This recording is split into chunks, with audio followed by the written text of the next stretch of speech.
Hey guys, E10 here from Sunbros, and today I'm hanging out with the dude as we break down the new patch coming our way. If you guys remember, the official launch date for the Arena of Valor name change, along with, their slow progression to release this game worldwide, starts on August 10th. Well, there's also a patch coming out on August 10th that's going to change a lot of things in the game, and today we're going to be breaking down the changes to the heroes, because there is a lot of them, and then we'll break down the rest of the patch's changes on a different video. Okay, so, dude, a lot of stuff to go through. Let's go ahead and get started. How's it going? How's it going, guys? Hope everyone's doing well. Everyone is doing well because they're watching Sunbros videos right now. So, okay, first change, Lubu.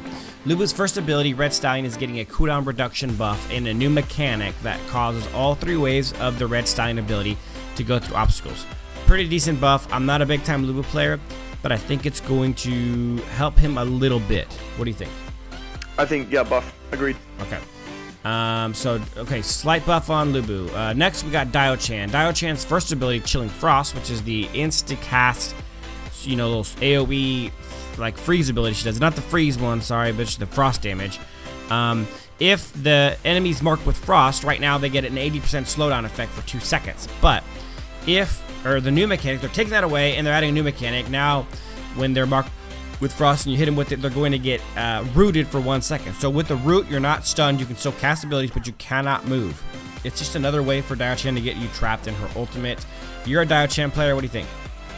I really like this. I really like her first ability. This is really going to improve her CC. Her ult's just going to be that much more powerful, and it's really just going to help her overall. I think it's a pretty decent buff. I think it makes her a lot harder to play against. With an insta-cast crowd control ability, it's gonna be really rough. So, okay, next we have Ormar, whose first ability is just getting a reduction in the cast time to make it feel more smooth. Nothing to really talk about there. Next we have Wukong, who's getting not a buff or a nerf, but an adjustment. His damage from his passive goes up early game, and it adjusts higher per level, but the AD buffing that it gets from attack damage is lowered from 1.4 to 1. So it's a pretty significant drop off to what Wukong will be when he's fully built late game, but he's going to be stronger without items in early game along the way.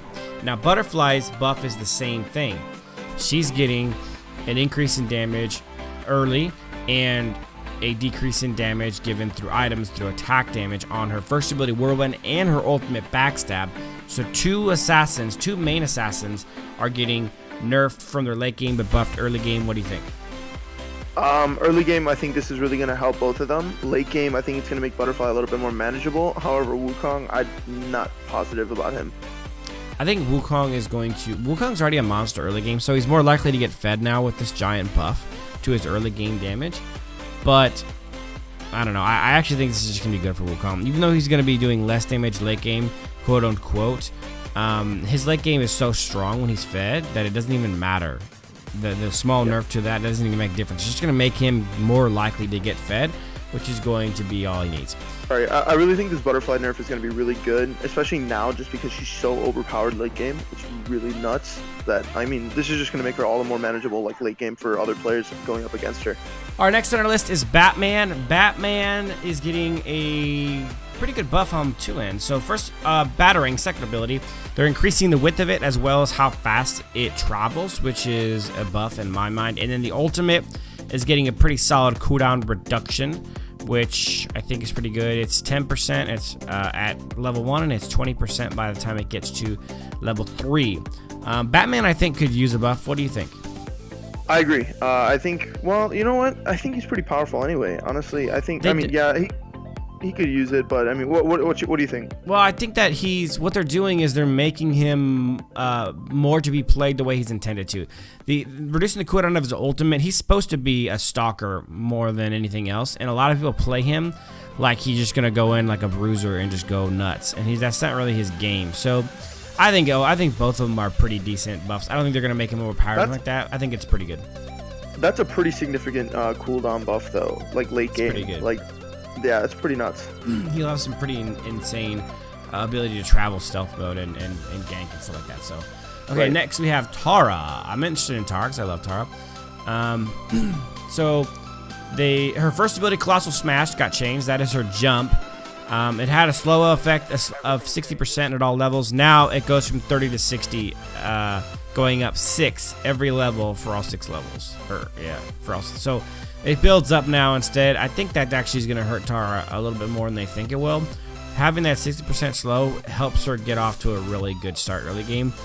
30% is not nearly as significant. So what was getting people killed before, I don't think will necessarily do the trick now. You play some Tara every now and then, don't you? What do you think? Nerf early game. I mean, there's not really much change to it, except, I mean, late game now, she keeps that 60%, but just overall, nerf early game, just build up to that 60. I don't think it really matters on Tara. She's strong enough anyways to where, like, this is going to maybe slow down her early game a little bit, but she'll still be a monster. Yeah, I agree. All right, next we have Yorn, whose ultimate is getting changed. It's getting a late game buff. And then, let's see, it goes from 300, 375 to 450, and it's going to change to 300, 400, and 500. So it's getting a small damage buff. And then, oh, so they're changing it early. They're really just making it better throughout the early and middle parts of the game. So they're adding damage to it. It used to be 6, 8, and 10% HP and max magical damage against the target based on abilities level. Now it's just 10% at all levels. So it's not really getting buffed so much as it's getting. It's a buff. It's a buff. I think this really just, I mean, not that Yorn really had a problem in the first place of just finishing his enemies, but I really think this is just gonna seal that finish. I actually did think that his ultimate was a little weak, so I think this is actually good for him. I'm not even a Yorn player, so it says you. But I think. Okay, so Gildor's getting 2 changes. His first ability, adding a mechanic. The next normal attack after he uses his ability will trigger a Midas Touch.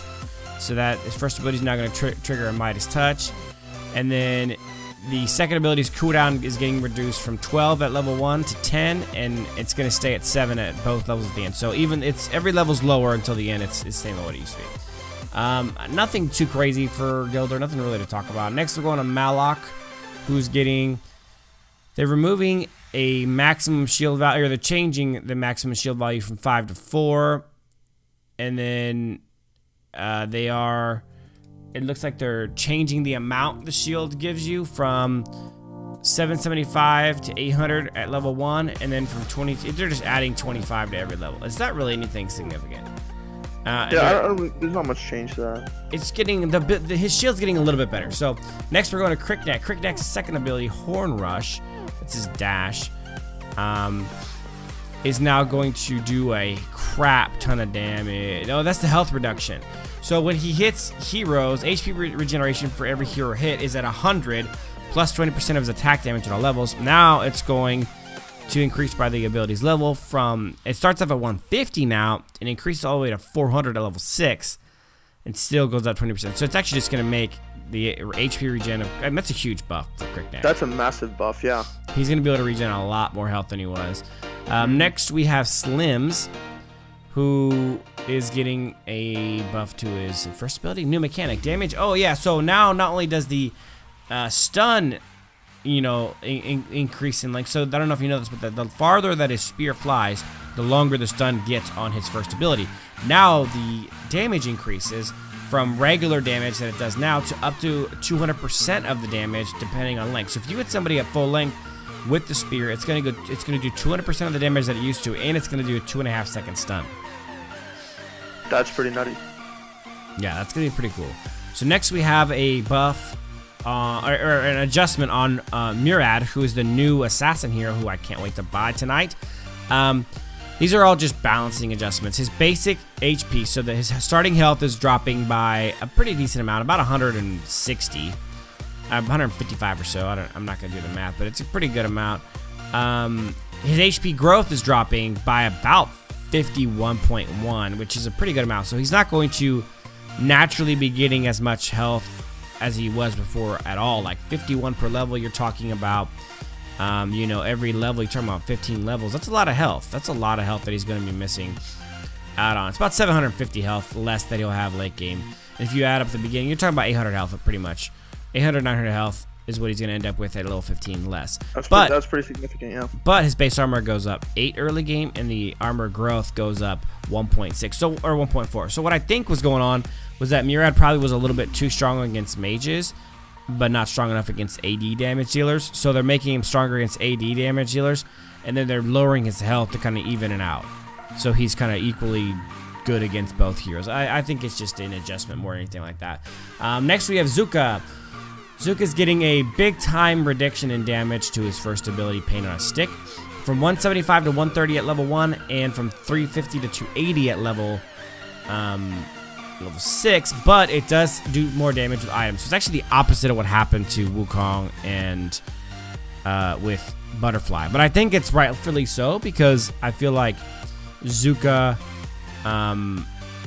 was pretty much not as strong as them late game. So now he's going to be doing more damage late game, even though it's going to adjust differently. The cooldown time was also increased early game on his first ability, and then it evens out late game to be the same. So, yeah. I don't think it's too significant. No, it's not. But it's just a slight adjustment to his first ability, so it is going to do more damage late game, less early game, and then it's going to have a little bit longer cooldown, because he can do it pretty frequently early game. So, next we have a change on Shognar, or however the hell you want to pronounce his name. They actually 2 changes. His first ability, they changed the damage, barely. They just adjusted the AP ratio from 69% or 0.69 to 0.64. And then his second ability, they did the same thing, 0.4 to 4. So they actually reduced the damage of his first ability, and they increased the damage of his second ability. How can you even calculate that? That's just barely a nerf. It's enough to... I guess they just thought that the first ability was too powerful and the second ability wasn't powerful enough. So they flip-flopped the AP ratios 0.05 on each. That's all they did. So next we have Preta. They reduced the movement speed that he gets from his his ultimate from 25% to 15%. So a little bit of a nerf for Preta, but I don't think it's anything crazy. Next, Xanus. Let's see if Xanus got a buff. He probably needed it because he's a complete and utter scrub. But he has his cooldown reduction on his first ability decreased from 12 to 9 at level 1, and then it evens out at 7 seconds for both at level 6. Then his ultimate, the knockback time, increased from 0.2 seconds to 0.5, so it's a little bit more crowd control. And the evasion effect went from 15% to 20%. So not bad, not bad. He's going to be a little bit stronger, but he still will be the worst hero in the game. Next, we have Zephys. And they increase... That's a close second right here. No, Zephys is good. In the right hand, Zephys is really powerful, actually. You just probably haven't seen a good Zephys yet. I've seen a couple good Zephyses. Like, Philip's a really good Zephys, believe it or not. I know it's hard to believe that Philip's good at anything, but he's a good at Zephys. Damage increased from 80 to 95 base damage at level 1 to from 130 to 145 at level 6. And then the increase ratio went from 0.035, so 35% AD, to 0.4. And then the HP regen also went up pretty much the same amounts. So his second ability got a really nice buff. I think that's actually going to make Zephys quite a bit better. Next, we have Crixie. Crixie's passive, Flutter, got a buff. It used to give her a 25% movement speed increase. Now it's going to do a 30% increase in movement speed. Then she got an increase in the damage of her ultimate, which went from 260 at level 1 base damage to 275, and then from 390 at level 3 to 425. So it's not crazy, but Crixie's already pretty strong. I just think this makes her even. Movement speed is kind of Crixie's thing. Being able to move really quickly, I think, is just her thing. So it makes her more likely to get in with her ult and do a little more damage. I definitely think that this is nice. I feel like this is what Crixie needed. Honestly, like I play Crixie, I like her a lot, but her ult just definitely needed some kind of a buff. I think this really addressed that really nicely. Yeah, I think they did good that one. Next, we have Valheim, and they upped his passive movement speed increase while in Hunter state from 8 to 10%. Not really anything crazy, just 2% faster movement speed while in Hunter state. Next, we got Toro. He got a couple changes. The mana cost was reduced early game, but increased late game on his first ability, Bull Rush. Obviously, that's just an adjustment issue. And then the mana cost on his second ability, Battlecry, was dropped from 80 to 50 throughout all levels. So I guess they just had a weird issue where they didn't like the way his mana was being used. So that got adjusted. Next, we have Mina, or whatever the hell you want to call her. Her first ability, Whirling Scythe, got a mana cost decrease, 5 per level. and then a cooldown time decrease, which looks like it's going to be 2 seconds at level 1, and then it evens itself out by level 6. And her second ability got changes too. Again, it's another mana cost reduction and another decrease in cooldown, except for this time it's 2 seconds at each level. So her second ability now is going to be able to be casted quite a bit more. I don't see Minna in games very frequently, and I've never really been impressed. So getting these 2 buffs on her, I don't think is going to make a huge difference because just mana cost and cooldown time. I don't know. I've never been impressed with Minna, so I'll just go ahead and skip over that. I don't think it's really going to make that much of a difference on her. Now this one I'm excited about. This one I'm pretty effing excited about. Okay, so Ignis, my boy Ignis, is getting a bit of a change. Rain of Fire, his second ability, is getting a pretty decent change in damage. It's 10 at level 1 and 20 by level 6. And the AP ratio is going up from 0.35 to 0.4. You guys know how I build Ignis. It's going to do that's enough damage increase to make me happy. And then the slowdown effect is getting reduced from 50% to 30%, but that's okay because his slowdown reduction wasn't ever what we were trying to get with it. Remember, if you had your target marked, this was a stun instead of a slow. The slowdown duration did go up from 1.52 seconds, but the cooldown reduction dropped 1 second at each level.